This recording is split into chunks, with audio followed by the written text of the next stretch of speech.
السلام عليكم. سبع مساجها إلى هذا واحد حد واحد يعني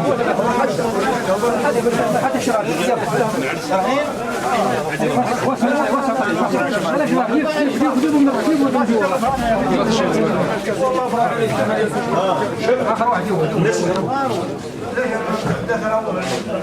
يعني مريم اللي مش وقعت الرسول طبعا سالم بين مريم اخت عبد المسعود مريم بنت تميم زوجها حمد ما انا وش اقول يعني المسلسل ما بتدخل فيه تفاصيل كثير اهل مكه ادرى بشيء بس ابو ثاري يحفظ من 1000 كلمه ايوه دقيقه يوسف كنت من هنا هيك يلا اخواني في مجال ضغط في مجال صالح لا طيب بعض كل مره لا اسم هاني يا اخوان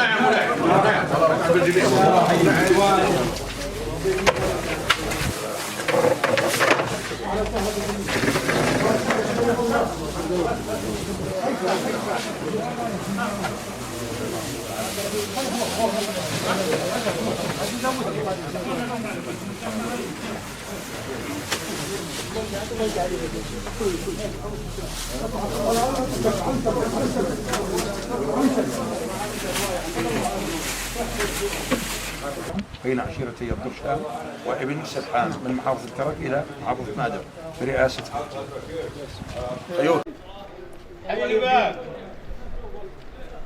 هذا شخص المهلي. السلام عليكم.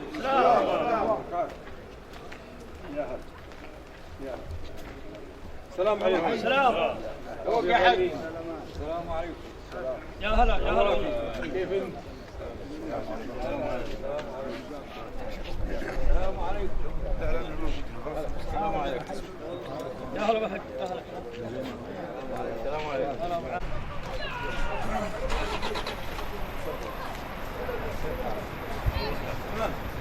خلاص تمام. يلا غادي.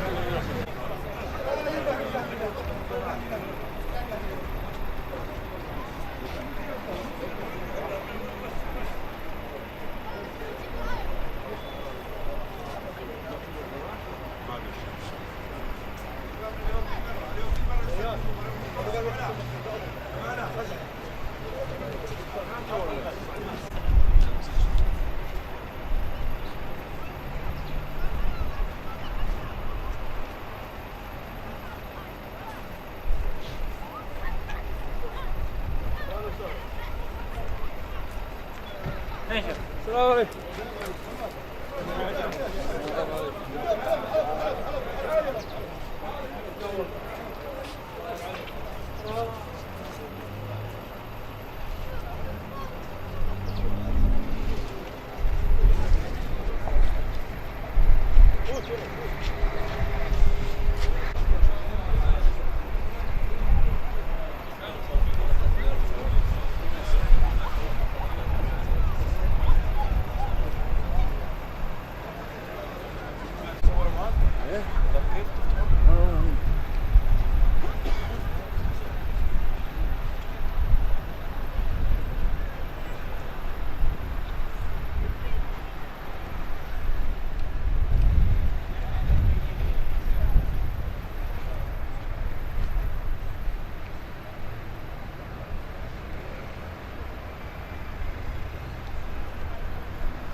السلام عليكم.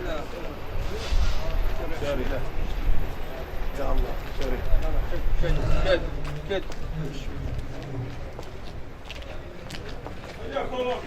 لا الله حيك الله حيك. السلام عليكم ورحمة الله. السلام عليكم. السلام عليكم. سلامات. كيف الحال؟ سلامات سلامات سلامات سلامات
السلام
عليكم.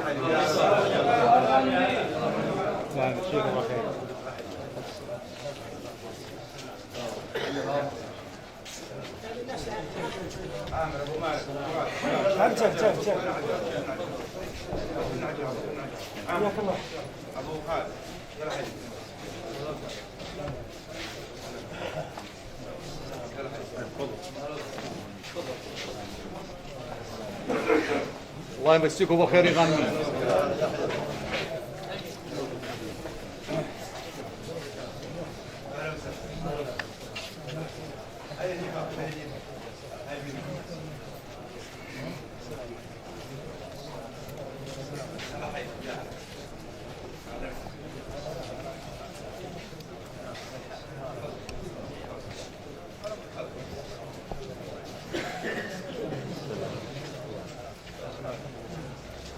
قاعد يضيف يا معاشر.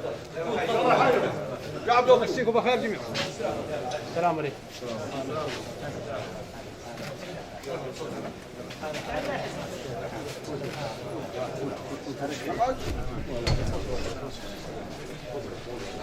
السلام عليكم. يلا حياك.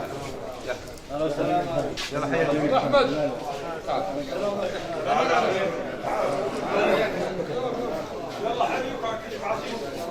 عيني بات يا هلا يلا حي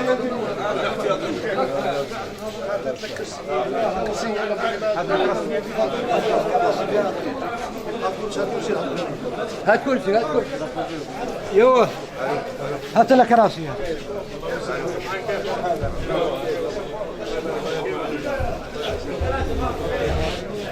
هات لك كراسي في هذا الصلاة.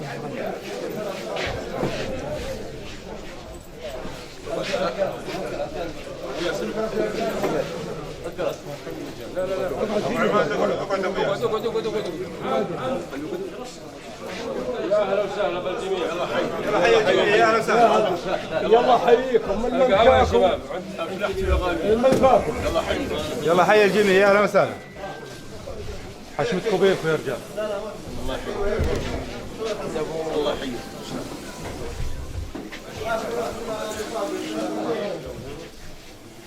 تعال يا عوض.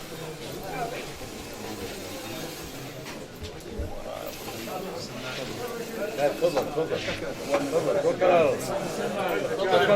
الميكروفون شغال وين هذا الفنجان الجاهي كلها صراحه كل واحد بحد ذاته هو جاهل. بسم الله الرحمن الرحيم. الحمد لله رب العالمين، والصلاة والسلام على سيد المرسلين. بداية أحيي الجميع بتحية الإسلام، السلام عليكم ورحمة الله وبركاته. باسم الجاهة الكريمة أتقدم بجزيل الشكر وعظيم الامتنان للمستقبلين الأكابر الأكارم الذين استقبلوا هذه الجاهة على حسن الاستقبال وحسن التكريم وحسن الضيافة. كما وأتقدم أيضا بجزيل الشكر للجاهة التي سمحت لي أن أتحدث باسمها رغم أنني لست بأكبرهم سنا ولا قدرا، فكلكم قامات وكل فرد بكم جاهة بحد ذاته. وكما قيل وكم من رجل يعد ب1000 رجل وكم من 1000 يمر بلا عداد، فأنتم من الرجال الذين يعدون كل فرد بكم ب1000 رجل، فأهلا وسهلا بكم جميعا. أما بعد، قال تعالى بعد بسم الله الرحمن الرحيم: والعصر إن الإنسان لفي خسر إلا الذين آمنوا وعملوا الصالحات وتواصوا بالحق وتواصوا بالصبر. صدق الله العظيم. وقال تعالى أيضا بعد بسم الله الرحمن الرحيم: وسارعوا إلى مغفرة من ربكم وجنة عرضها السماوات والأرض أعدت للمتقين الذين ينفقون في السراء والضراء والكاظمين الغيظ والعافين عن الناس والله يحب المحسنين. وقال رسول الله صلى الله عليه وسلم: ألا أخبركم بعمل أفضل من درجة الصوم والصلاة والصدقة؟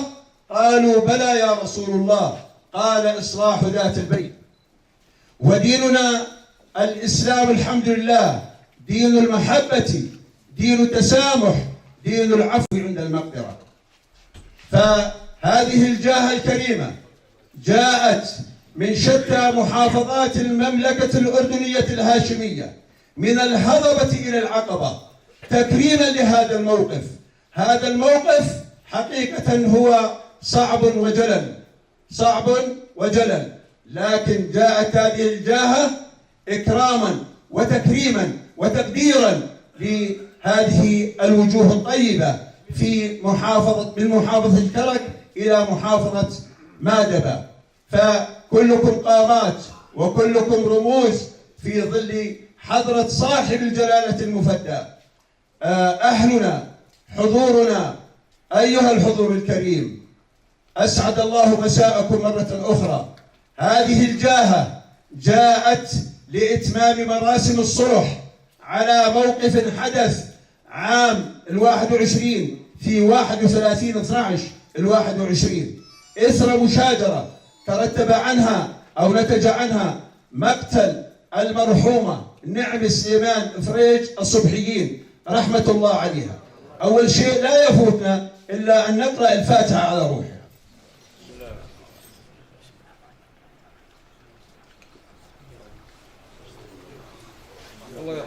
رحمة الله عليها.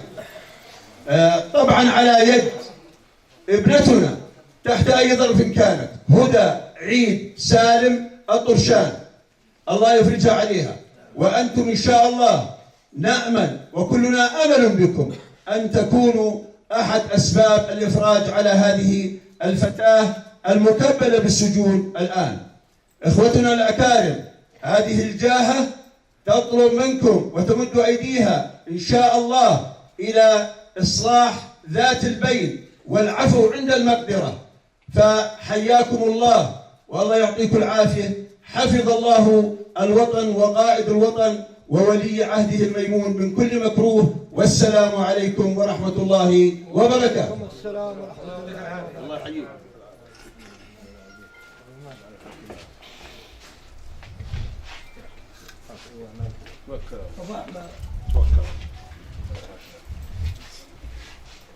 أي حديثا لا يبدأ بذكر الله فهو حديث أبطل. بسم الله الرحمن الرحيم. قال تعالى: والكاظمين الغيظ والعافين عن الناس والله يحب المحسنين. الحمد لله حمدا كثيرا طيبا يليق بجلال وجهه وعظيم سلطانه. بداية أشكر ربعي وأهلي وأخواننا وجيراننا في مادبة العزيزة على تكريمي أن أتكلم باسمهم، وأنا لست بأفضلهم، والله يكونهم قامات أصحاب سعادة وعطوفة وما شاء الله عليهم، وما يروه في الليل لا أراه بالنهار. كما أكرر شكري وترحيبي بالجهة الكريمة التي طوت تلك المسافات لنيل الأجر والثواب عند الله عز وجل. جزاهم الله عنا كل خير وبارك الله فيكم، ويا مرحبا فيكم من ممشاكم إلى ملباكم. تعلمون جميعا ويعلم القاصي والداني بهذه القضية، ولا أريد أن أعرج أو أرجع للماضي المر والتفاصيل الأليمة في هذه القضية، لكن من حيث ما انتهى أخويا أبو ثاني وصحبه الكرام نبدأ نحن. الله يحييك يا طيب. يا مرحبا فيكم. لقد تم الصلح بنوايا صافية وصالحة الحمد لله، بحضور أهل الخير الذين مهما تكلمت لن أوفيهم حقهم، ولا يطلبون مني شكر، إنما يطلبون الشكر من الله عز وجل. أنا أشكر الأخوة اللي قائمين وكبار، كل من الطرشان والرومي والغريب، جزيل الشكر أنهم تساءلوا معنا. أخونا الأستاذ براس الحباكي وشيخنا الفاضل وحسن حويلة غنية للتعريف وعبد الرحيم المجالية، جزاهم الله عنا كل خير، والله ما لقينا منهم إلا كل طيب. الحمد لله. والحمد لله اللي الله يسر لنا هذه البطانة الصالحة اللي تساعدنا في إصلاح ذات البيت، اللي قتلت ابنتنا عزيزة وغالية، واللي قتلت ابنتنا لا نريد جزاها عمر المرأة ما كانت تريد تغانم. وهذا يمكن من أول اللحظات الأولى، وأخوي أبو عبد الله تكرم بهذا الكلام، قال احنا عمرها ما كانت فرستنا ورية، والسجن مش البنات، لكني حسبنا الله ونعم الوكيل. قدر الله وما شاء فعل. وقدر الله وما شاء فعل. احنا اليوم بنقول يا مرحبا فيكم، مددوا ايديكم للصلح، واحنا مادين ايدينا للصلح، بارك الله فيك. وبالنسبه لبقيه التفاصيل وبقيه زي ما بقول المساله الشراشف القضيه فيها حقوق. احنا المملكه اليوم ما نقدر نتقاطع لو جينا نستقبل صلح. فيها حقوق والتجاوزات، وانا قلت ما بدي ارجع للتفاصيل المؤلمه. اذا بدي ارجع للتفاصيل المؤلمه راح يتعلم منها بجوز كل الامور. عمرها 6 سنوات. لكن اليوم يا مرحبا فيكم وحياكم الله. اشربوا قهوتكم على الدية المحمدية اللي سنتها المحكمة الشرعية للقصر ولأهل المتوفية، وبقية ما بقى معفين لوجه الله تعالى من تقطيع عقوى من قطع العقوى إلى الإسقاط كافة حقوقنا القانونية والعشائرية والمدنية والجزائية من دماء الأطفال من ضمن أولياء الدم. وأنا ما بقلق على أخويا أبو ريان ولي أمر الدم، وإحنا ما تدخلنا إلا بطيبة ولا هدينا إلا ولا كرمنا ولا جبنا إلا من طيبة. فإحنا نسأل الله أن يكون حضوركم اليوم في ميزان حسناتكم. جزاكم الله خير وبارك الله فيكم والسلام عليكم ورحمة الله وبركاته.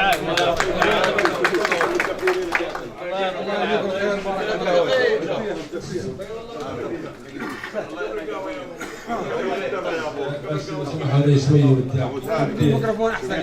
والله انه بدون ميكروفون احسن، لاني انا جتني رساله. اعطيني اياه الميكروفون بعد. اعطيهم يا لما هم يخلص. جتني رساله فاخر بس بده فيه. لا خليه كمل. ودك تحكي؟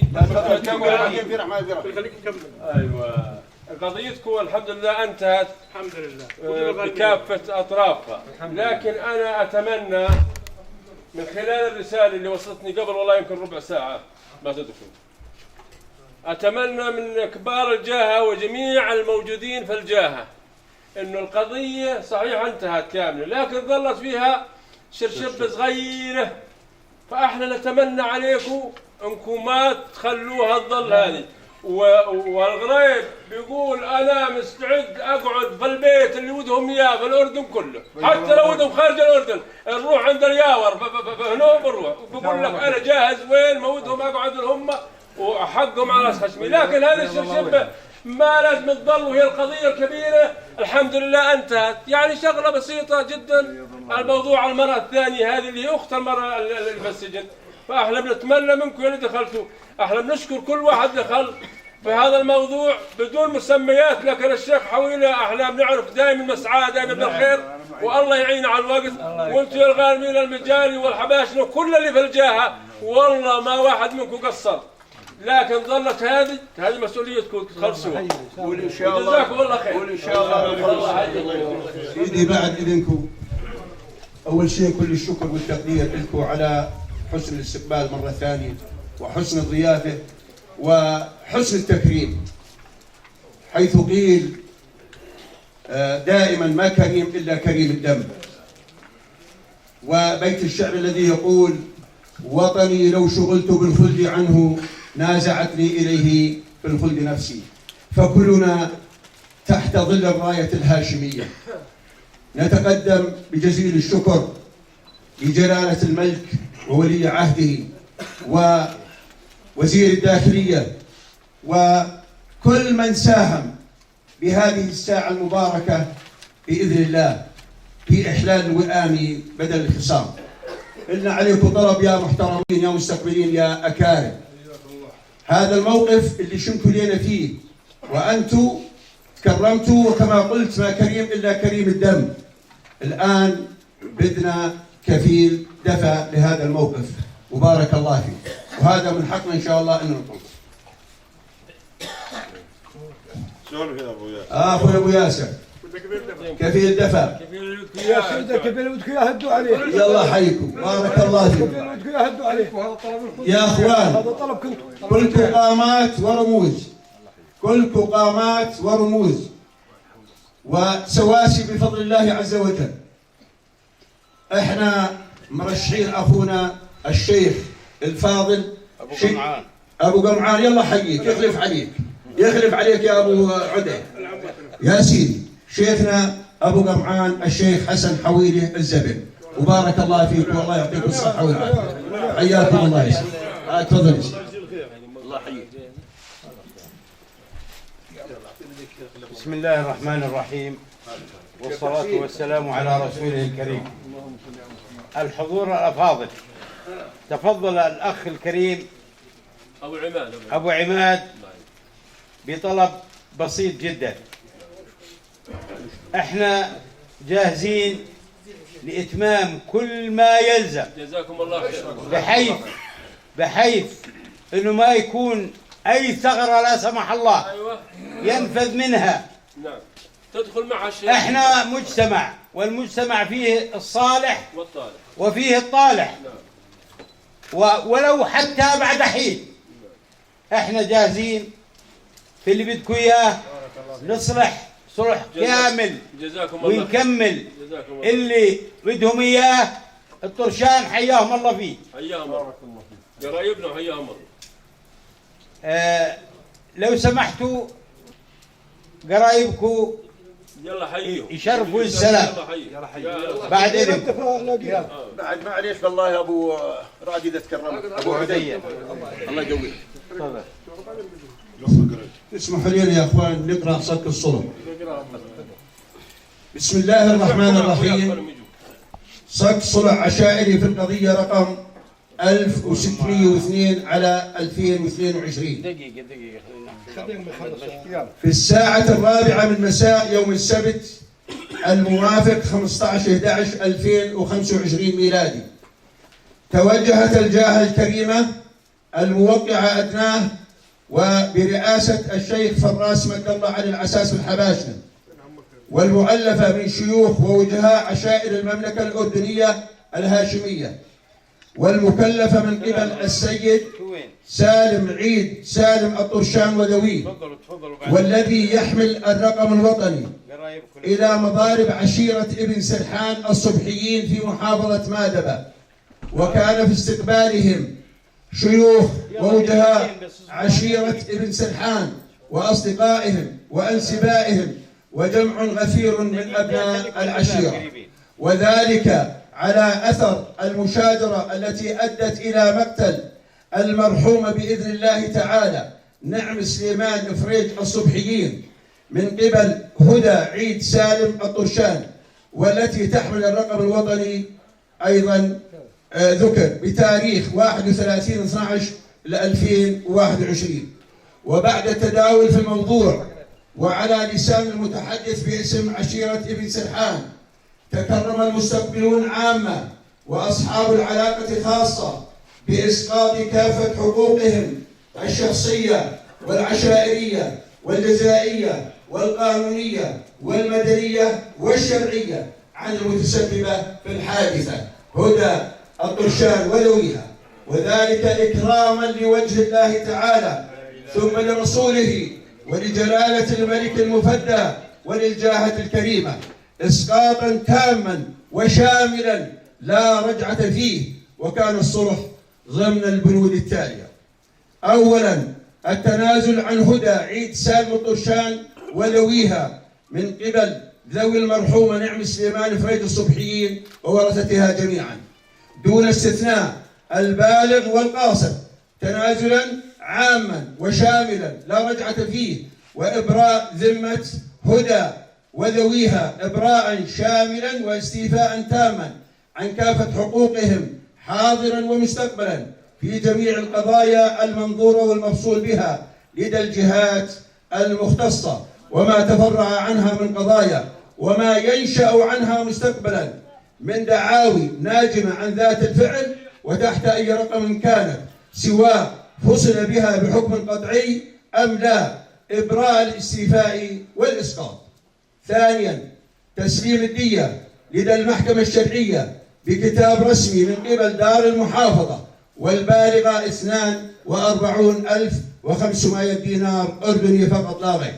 ثالثا عدم رفع أي دعوى مستقبلا من قبل القاصرين من ورثة المرحومة نعمة، سواء كانت شخصية أو مدنية أو قانونية أو شرعية حال بلوغهم سن الرشد بعد هذا التاريخ بناء على الاستيفاء الذي تم في هذا الصلح. وقد عين الشيخ فراس مد الله عليه العساسبة كفيلا للإسقاط، وقد عين الشيخ حسن حويلة الزبن كفيلا للدفع، وقد حل الوئام بدل الخصام، وعليه جرى التوقيع تحريرا في 15/11/2025. والله ولي التوفيق، مع خالص الشكر والتقدير لكل من ساهم في تحقيق هذا الصلح. والسلام عليكم ورحمة الله وبركاته. وقع كفيل الدفاع ولا؟ حياك.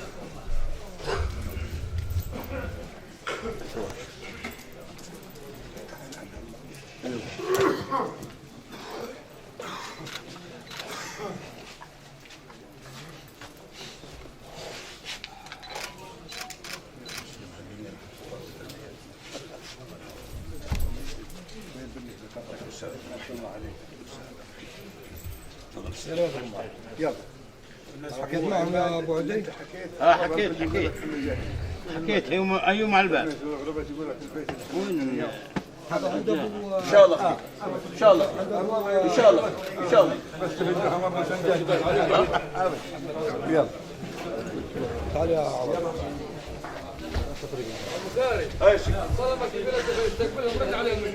ان شاء الله رنينا عليهم الله يقوي رنينا عليهم.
السلام عليكم.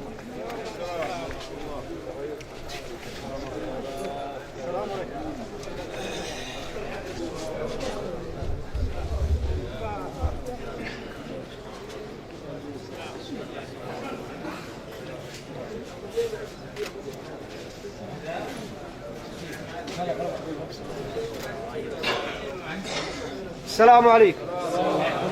يوم الغانمين.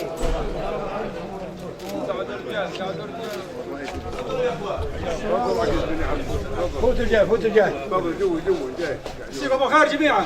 يا هلا فوت الجاي. فوت الجاي. قاعد الضيوف المعازيم. تفضل هناك عند الشباب. هاي الشباب قاموا عنكم يا ابو محمد. تعال تعال بيدك تعال ابو محمد.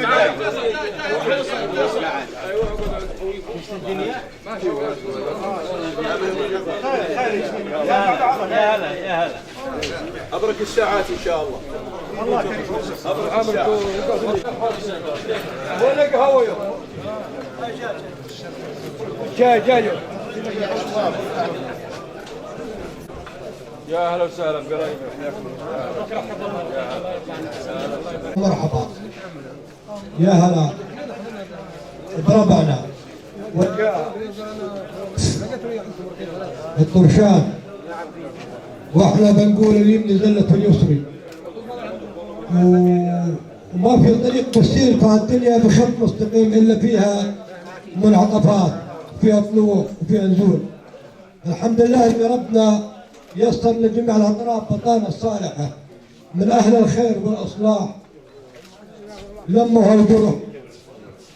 بنرحب فيكم باسم ابن سرحان وربعه وجيرانه ونسايب طيب وصلح صادق، ما في اي شعب تشوفه.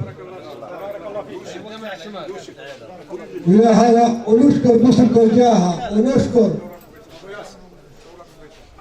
الامن، نحمد الله على نعمه الامن والامان في ظل قيادتنا الحكيمه الهاشميه، ونسال الله ان يكفينا ويكفيكم شر بني ادم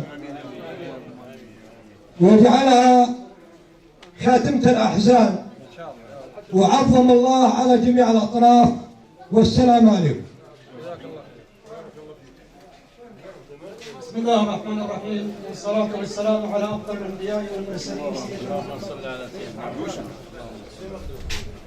بداية قدر الله وما شاء فعل.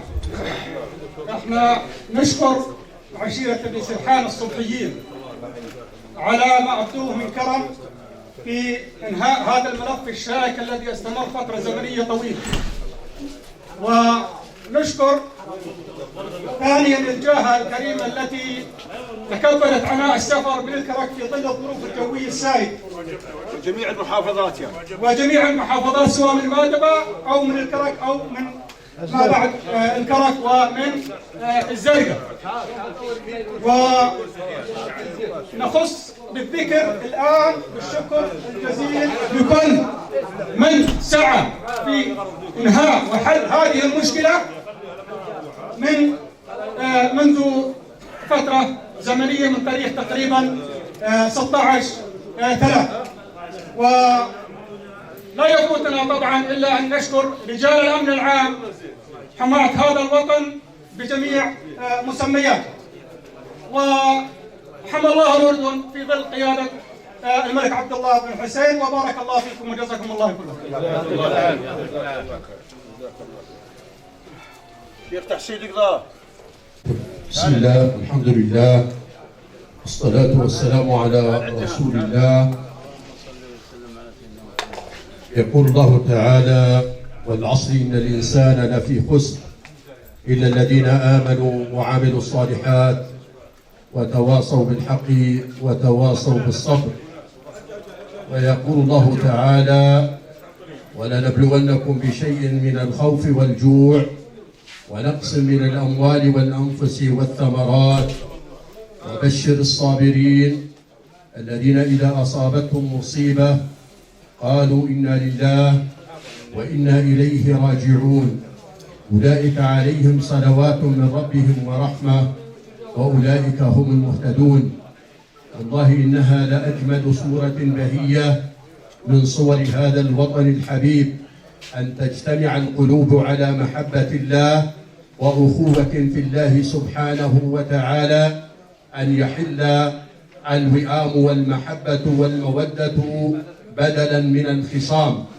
فأسأل الله سبحانه وتعالى أن يجزي كل من ساهم بعمل الخير هذا وإصلاح ذات البين ولو بكلمة ولو بإشارة. فأدعو الله سبحانه وتعالى أن يؤلف بين القلوب. اللهم ألف بين قلوبهم واصلح ذات بينهم واهدهم سبل السلام وأعذهم من نزغ الشيطان. ونسأل الله لمن حضرنا هنا بسبب الإصلاح عليها، اللهم ارحمها واغفر لها، اللهم ارحمها واغفر لها، اللهم نقها من الخطايا والذنوب كما ينقى الثوب الأبيض من الدنس، اللهم اغسلها من الخطايا والذنوب بالماء والثلج والبرد، اللهم باعد بينها وبين خطاياها كما باعدت بين المشرق والمغرب. اللهم إن كانت محسنة فزد في إحسانها، وإن كانت مسيئة فتجاوز عن سيئاتها. اللهم ابدلها دارا خيرا من دارها، وأهلا خيرا من أهلها، وجيرانا خيرا من جيرانها. اللهم احشرها مع الذين أنعمت عليهم من النبيين والصديقين والشهداء والصالحين، وحسن أولئك رفيقا. اللهم اولدها حوض الحبيب المصطفى صلى الله عليه وسلم.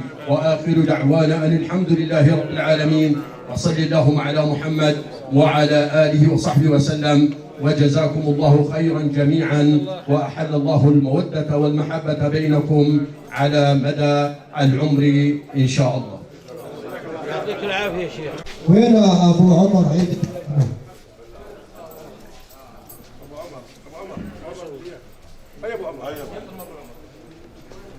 ابو عمر وقف. احنا ننزل الرجال منزلها يشهد الله يضر شعب.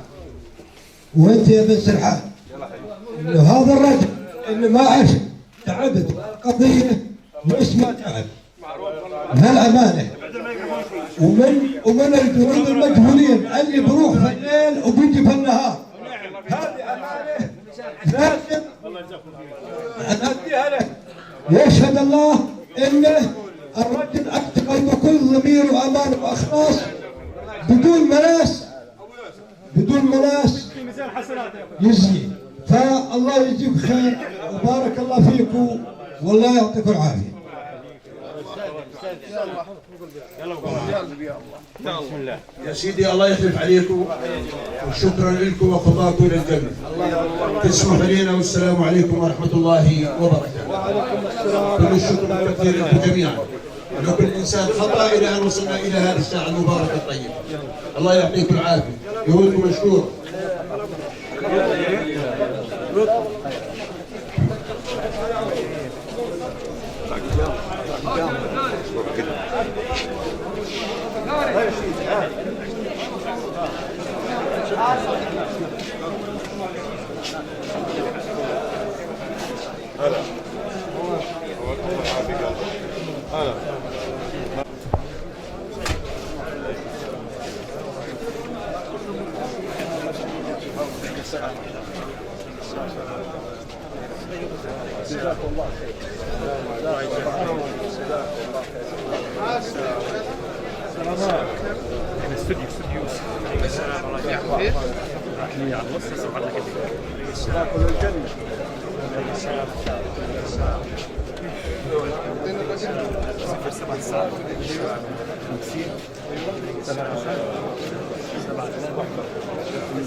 انا قديم والله بالكرت اللي ما بالكرت.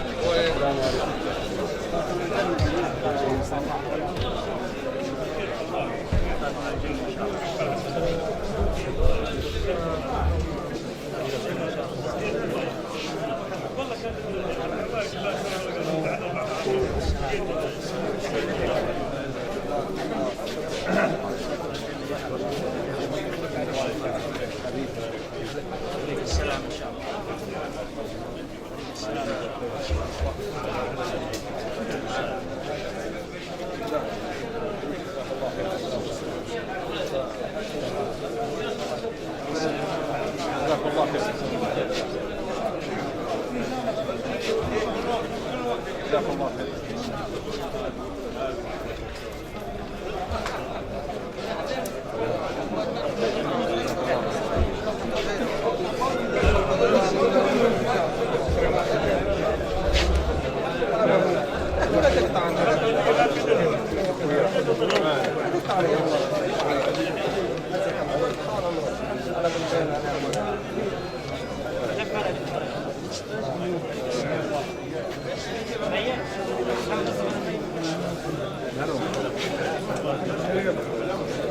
عليكم السلام. هلا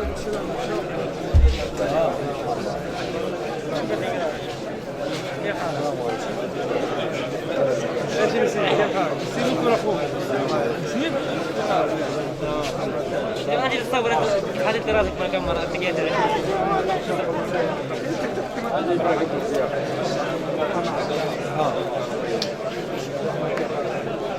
والله هي احنا خلصنا نرجع على الكرك ان شاء الله. ببعث لك انا بس. الله يسعدك مساء. الله يعطيك العافيه. ما عليك لك الصوره تكون عندك اليوم. طيب انتم كبار. الله يعطيكم العافيه. حياكم الله. الله يقويك. ادخل الجنه. يلا حي. الله حي الله. يا سيدي ما قصرت. قدمت اكثر. هلا يا بارك الله فيك. السلام عليكم. حياكم الله. هلا هلا جميل. السلام عليكم. عليك السلام ورحمة الله. هلا شيخنا. هلا والله. هلا هلا هلا هلا والله. على الله على الله على الله. هذا ابو ياسر اخوي الزاكي يقويك. اشكرك يا ابو ياسر. والله الله يقويك. ولا اللي عنده وجه خالد. ماشي شيخنا.